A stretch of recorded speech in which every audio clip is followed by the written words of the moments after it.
Husanboyev, bolalarga aytdim, uy kutubxonaga tushsin, dars kutubxonada bo'ladi. Men dekanatga uchrab kelaman.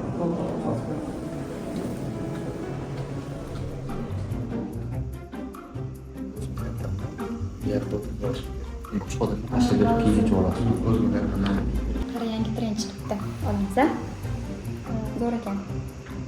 Sen birinchisi bo'lasan, ikkinchisi bor. Manzura qarang, sizga qisqacha shifarlarni tashlab yubordim. Bo'ldi, hozir ko'rib chiqaman.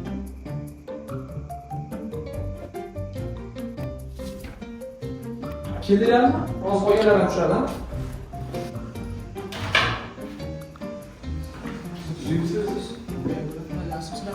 Bugun qanaqa kunligini bilasizlarmi? Qanaqa kun ekan? Axir bugun O'zbekiston Respublikasi Konstitutsiyasi qabul qilingan-ku. Ha, konstitutsiyanimi? Uni bilamiz. O'zi konstitutsiyani kimdir ochib o'qib ko'rgan bironmarta? O'sha kitobni o'qigandan ko'ra TikTok ochgan ma'qul. Hayotda foydasi yo'q axir. Baribir tanishing bo'lmasa hech qayerga kira olmaysan. Qonun-qoidalar faqatgina kitoblarda, hayotda ish bermaydi. Hamma shunaqa o'ylagani uchun jamiyat ham o'zgarmayapti-da. Lekin bilmadim. Shu kunlar qachon tugaydi? Biz bo'lmasa kim o'zgartiradi? Husanboyev, hamma keldimi? Hozir hamma keladi. Assalomu alaykum, talabalar. Assalomu alaykum.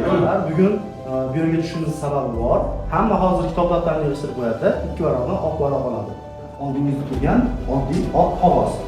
Bu hali toza, hech qanday imzo qo'yilmagan. Bu sizning hali imzo qo'yilmagan hayotdagi qarorlaringiz. Ha, oddiy qog'oz bu. Buni nima qilamiz endi? Hamma narsa ham mana shunday, oddiy boshlanadi. Korrupsiya ham, adolat ham. Endi sizlarni kichik sinovdan o'tkazaman. Kim mana shu qog'ozga imzo qo'ysa, har kunga 100 ming so'mdan beraman. Jiddiy gapiryapsizmi ular? 100 ming desangiz bo'ldi. Qo'yaman imzoni. Shu pulga telefonimni yangi g'ilof oladi. Buni qanaqadir sharti bormi? Faqat bitta shart. Kelajakda biror adolatsizlik yoki qonunbuzarlikni ko'rsangiz, jim turasiz. Eshitganday bo'lasiz, lekin ko'rganday bo'lmaysiz. Barchasiga ko'z yumasiz. Axir bu shunchaki tajriba-ku, imzo qo'ysa nima bo'ladi? Hayotingizda ham shunday boshlanadi. Shunchaki bir marta. To'g'ri, lekin o'qituvchi bo'lsangiz ham bizni real hayotda tanish bilishsiz hech kim qabul qilmaydi-ku. Tanish bilish bu sizning imzoingizda arzonga sotish uchun bosim xolos. Kuchli inson imzosini pulga emas, prinsiplarga bog'laydi. Ustoz, agar men imzo qo'ysam, bu pulni olaman. Lekin kelajakda adolatsizlikni ko'rsam, nimaga jim turishim kerak? Men imzoni puliga emas, o'z qadrimga qo'yaman. Konstitutsiya menga adolatli bo'lishni o'rgatgan. Agar men jim tursam, qonun ham jim turadi. Men tanladim. Men jim turmayman. Haqiqatan ham biz shu paytgacha xato o'ylab kelganmiz shekilli. Men ham imzo qo'ymayman. Men adolat tarafdaman. 100 ming hech narsa emas ekan. O'zimni sotishim mumkin emas. Haqiqatni aytsak, biz faqat oson yo'lni qidirganmiz xolos. Bugun men sizlarni imtihon qildim. Bu hech qaysi auditoriyada o'tilmaydigan dars.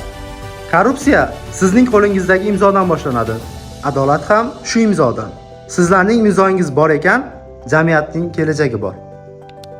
Konstitutsiya adolatning imzosi. Korrupsiya bu imzoni pulga almashtirishdir. Tanlov har doim Sening qo'lingda.